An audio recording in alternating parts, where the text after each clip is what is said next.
வேற பாட்டு பாடுவோம். கள்ளத்தனம் செய்யும் காதகன் கருணாநிதி பாடும்.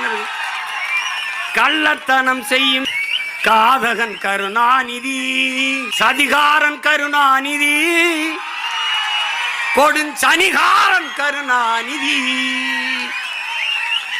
பொன்னான தமிழ்நாட்டை மண்ணோடு புதைத்திட்ட கருணாநிதி, அண்ணாவின் புகழுக்கு களங்கத்தை விளைத்திட்ட கருணாகன் கருணாநிதி, சதிகாரன் கருணாநிதி, கொடுஞ்சனிகாரன் கருணாநிதி. எப்படி இந்த பாட்டு இன்னையிலிருந்து உலக புகழ் பெறும். பல பேருடைய அழைப்பு ஒளியா இருக்கும். என் மேல ஒரு வழக்க போடு, போடு வா. என் செல்போன் எடுத்து பாரு, உங்களை கோத்தாங்கம்மான்னு பேசுனதா இருக்கும். எடுத்தோன்னா பாரு, அதெல்லாம் சேட்ட மயிர் தானே.